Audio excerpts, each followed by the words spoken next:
يا حامل القرآن قد خصك الرحمن. پھر بچوں کی اصلاح کے لیے بچوں کو مارتے پیٹتے. جیسے پہلے زمانے میں کیا ہوتا تھا، ماں باپ کیا کہتے کہ کھلاؤ سونے کا لقمہ اور دیکھو شیر کی آنکھ سے. اور پھر یہ کہا جاتا تھا کہ بچوں کی اصلاح کے لیے کبھی بھی ڈنڈا ہاتھ سے نہیں چھوڑو، خوب پٹائی کرو. قرآن پڑھاتے ہوئے، سبق پڑھاتے ہوئے، اسکول میں ہر جگہ پٹائی پٹائی پٹائی. اور اس سے وہ بچوں کو کہتے تھے ہم ادب سکھا رہے ہیں. اور بہت ہارش پنشمنٹس، سخت قسم کی سزائیں. یہ چیزیں بچوں کی تربیت نہیں کر سکتی، ان کو مائنس کر دیجیے. جب ہم صرف اس طریقے پر اصلاح کرنے کی کوشش کرتے ہیں تو بچے اصلاح کی بجائے اور زیادہ بگڑنے لگتے ہیں. تو نمبر 1 ریزن بچوں کے بگاڑ کی ہے ہارش اور سختی اور تشدد کے ساتھ تربیت کرنا. اس سے بچے بگڑتے ہیں. جب آپ بچوں کو سزا دیتے ہیں اور پنش کرتے ہیں اور ان کے ساتھ بے رخی برتتے ہیں اور تو آپ ایک میسج دے رہے ہوتے ہیں بچے کو کہ آپ ان سے محبت نہیں کرتے. اس سے بچے انسیکیور ہو جاتے ہیں، وہ دکھی رہتے ہیں، وہ غمگین رہتے ہیں. آپ اپنا بچپن یاد کیجئے اور ماں باپ کی کوئی پٹائی یاد کیجئے کہ اس کے بعد آپ کی فیلنگز کیا تھی. کچھ یاد ہوگا آپ کو، فوراً دل میں یہی آتا ہے کہ یہ شاید اپنے ماں باپ نہیں ہیں، انہوں نے کہیں سے ہمیں اٹھایا ہوا ہے. جب بھی بچوں کو پنش کیا جاتا ہے تو وہ فوراً یہ سوچتے ہیں کہ ہم ستیلے ہیں.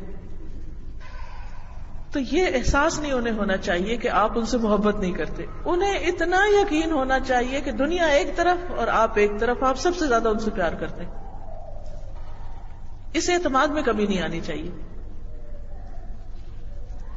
اور پھر اس کا نقصان کیا تھا کہ جو بچے مار کھاتے ہیں وہ مارنا بھی سیکھ جاتے ہیں اور وہ دوسروں کی پٹائی کرتے رہتے ہیں. جو بچے ماں باپ سے مار کھاتے ہیں وہ فوراً اپنے چھوٹے بہن بھائیوں کو مارنا شروع کر دیتے ہیں، اسی انداز میں ڈانٹتے ہیں، اسی لہجے میں بولتے ہیں، اسی طرح چیختے چلاتے ہیں. اس لیے اپنے ہی ایکشنز کے بارے میں ہمیں واچفل ہونا ہوگا، کیونکہ جن بچوں کو مار پڑتی ہے ان کے اندر ایک غصہ اور ایک انتقامی جذبات پیدا ہوتے ہیں. ریلیشن شپ خراب ہو جاتے ہیں، بعض اوقات تو بالکل ہی بریک ہو جاتے ہیں، بعض اوقات بہت ویک ہو جاتے ہیں، کوئی ریلیشن شپ ہوتا ہی نہیں، کوئی تعلق نہیں ہوتا. پھر ہم جب طاقت کے زور پر بچوں سے کچھ منوانے کی کوشش کرتے ہیں تو دراصل ہم ان کو میسج دے رہے ہوتے ہیں کہ ہر کام طاقت سے نکلوایا جا سکتا ہے، اور پھر وہ بھی وہی طاقت آزمانے لگتے ہیں. ان سب باتوں کا اصل میں نقصان یہ ہے کہ ہم جو طاقت کے بلبوتے پر بچوں کو تربیت دینے کی کوشش کرتے ہیں یا سمجھانے کی، تو وہ وقتی طور پر تو دب جاتے ہیں، چپ ہو جاتے ہیں. مثلا وہ بات نہیں مان رہے تو آپ نے ان کو بہت شور مچا کے ہنگامہ کھڑا کر کے ایک بات سمجھائی، وقتی طور پہ وہ سہم گئے، چپ ہو گئے، چھوڑ دیا انہوں نے وہ کام. اچھا پھر تھوڑی دیر کے بعد پھر کیا کرتے ہیں؟ دوبارہ وہی کرنے لگتے ہیں، جا کے پھر مار کھاتے ہیں، پھر چپ کر جاتے ہیں، پھر وہی کرنے لگتے ہیں. پھر آپ کیا کہتے ہیں؟ یہ تو مار کھا کر کے ڈھیٹ ہو گئے ہیں، ان کو تو اثر نہیں. بات یہ ہے کہ انہیں سمجھ ہی نہیں آئی کہ وہ کیوں مار پڑ رہی ہے ان کو، کیونکہ ہم نے کوئی چیز دیکھی، ہمیں وہ پسند نہیں اور ہم کو غصہ آ گیا. ہم نے بچے کو ایکسپلین نہیں کیا کہ ہمیں غصہ کیوں آیا اس وقت، فوراً ریئیکشن ظاہر کر دیا، چیخنا چلانا شروع کر دیا، چیز توڑ پھوڑ شروع کر دی. وہ بچہ پریشان ہے کہ پتہ نہیں ہوا کیا ہے، اسے سمجھ ہی نہیں آئی. اور پھر نتیجہ کیا ہوگا؟ وہ پھر دوبارہ وہی حرکت کرے گا، پھر آپ غصے میں آ جائیں گے. تو وہ کمیونیکیشن گیپ ہے، آپ نے اسے سمجھایا ہی نہیں، ایکسپلین ہی نہیں کیا. اب مثلاً کیا ہوتا ہے کہ آپ کو رات کا کھانا کھانا ہے یا کچن سمیٹنا ہے اور بچوں کو آپ بلا رہے ہیں کھانا کھا لو، کھانا کھا لو، نہیں کھا رہا. اب آپ کو غصہ آ جاتا ہے، آپ کہتے ہیں کہ تم وقت پہ کھانا نہیں کھاتے، تم ایسا نہیں کرتے، ویسا نہیں کرتے، جو اگلی پچھلی ساری کسر نکال دیتے ہیں، پورے دن کے جو تھکے ہوتے ہیں وہ سب نکال دیتے ہیں. لیکن اگر اس کے بجائے آپ صرف اتنا کہہ دیں کہ دیکھو تمہارے لیٹ کھانا کھانے کی وجہ سے میرے اتنے گھنٹے ضائع ہو جاتے ہیں، یا مجھے اتنی دیر کچن میں رہنا پڑتا ہے، یا میں فلاں کام مکمل نہیں کر پاتی، تو آپ دیکھیں گے اس کا اثر بالکل ایک اور طرح ہوگا بچے کے اوپر. اچھا میری وجہ سے میری ماں کو تکلیف ہو رہی ہے، پھر اس کا ری ایکشن اور طرح ہوگا.